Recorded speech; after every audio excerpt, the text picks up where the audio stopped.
Good morning, a very cool and rainy morning in Mildura.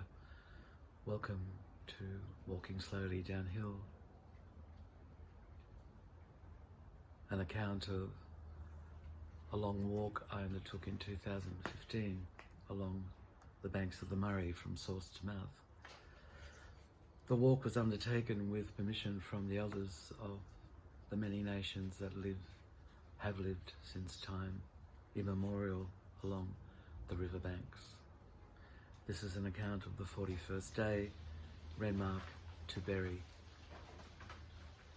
The perfect walking day, 25 degrees, a cool southerly breeze, deep blue skies, red earth paths, and a variety of bird songs, all the way through to Berry. Steve and I leave Mildura late morning. As I shut the gate, I look back at the garden. It looks so beautiful in the coolness of the elms' shade.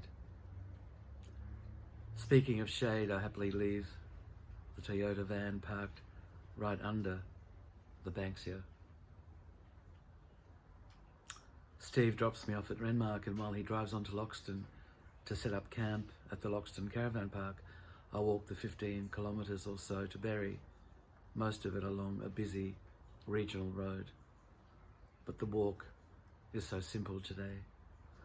I walk freely, and without even noticing, I arrive at the pickup point in Berry 10 minutes before Steve gets back from Loxton. We drive to the caravan park, and it's idyllic.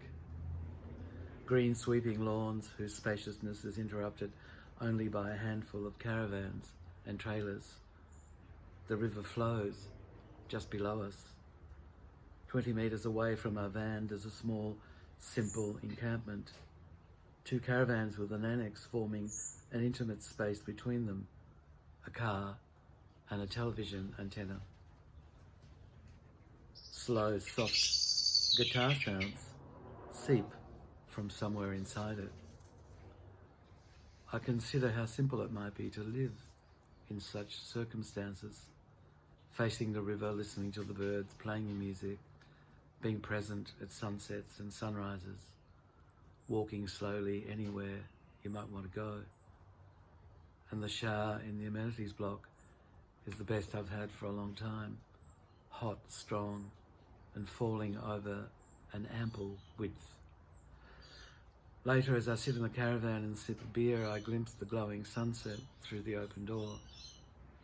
A deep silence wraps itself around each single sound I hear. The simplicity of my simple happiness astonishes me.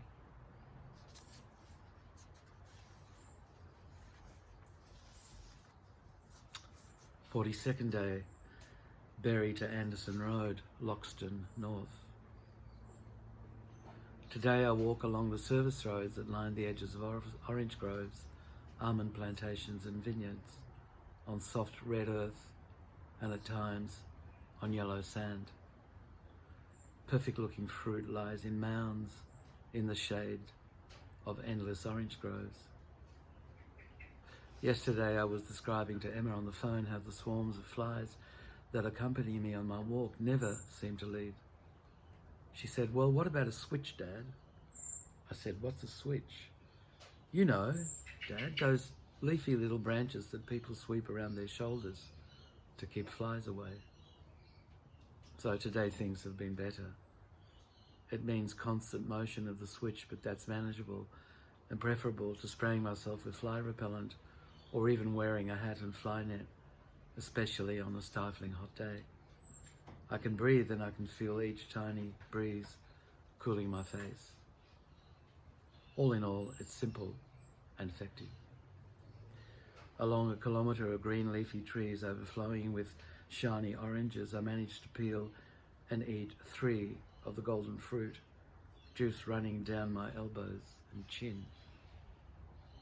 I let the dry heat dry it on my skin. I walk past school sprinklers and let them saturate me without breaking my step. Then I stop by a gushing hose and splash clear water on my head. Later, I walk through dismembered vineyards, abandoned sheds, hosing systems ripped from their steel structures, ruins covered by saltbush and red earth. The dry juice is stuck to the fine hair on my forearms and forms little mounds of abundance or overabundance. Far away somewhere along the river, speedboats towing water skiers moan and grind their way through the chopped up water, pleading in low tones for outcomes as yet unknown to us all, perhaps even unknowable. I wish it would begin to rain all over this red earth right now, at first softly and then finally gushing, trickling down my shoulders onto my sugar-encrusted forearms.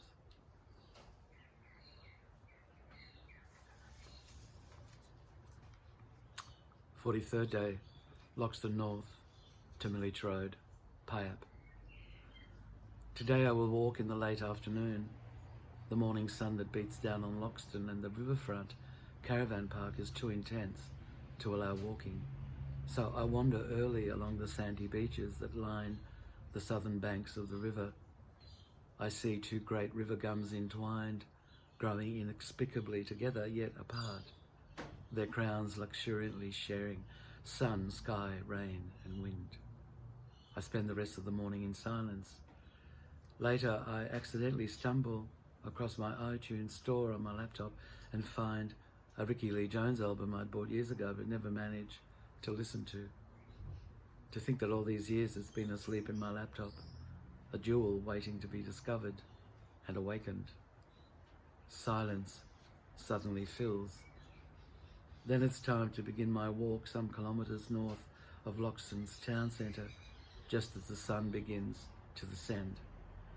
I walk along country streets until I leave the deserted Sunday afternoon town well behind me, overflowing still with all the sound and heart Ricky Lee Jones so freely shares. I reach the vines and I catch glimpses between hills and trees of faraway river water flowing steadily down to the sea, waiting to be joined by each one of its infinite drops. Then the sun descends from the banks of clouds into the clear space between their lilac mass and the uninterrupted flatness of the horizon.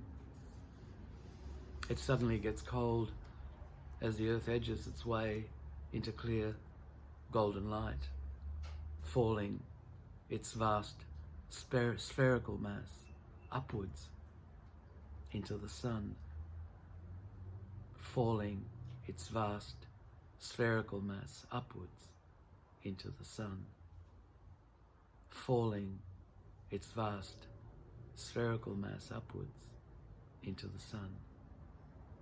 Alone, but nevertheless embraced by all this goodness.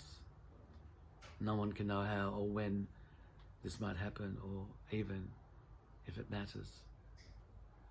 Water seeps from my eyes, astonished by such closeness to the real.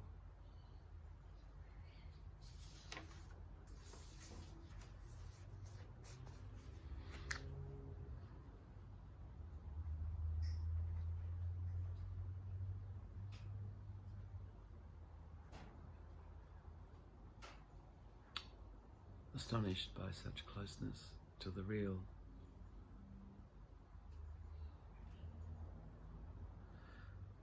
That can't happen casually. It takes a kind of setting up, but you never know quite how to do that. It's kind of luck and circumstance, but it does happen occasionally.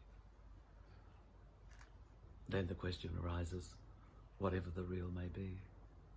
Nevertheless, for a second, you think you can identify it. Just for a second. Until tomorrow and some more accounts.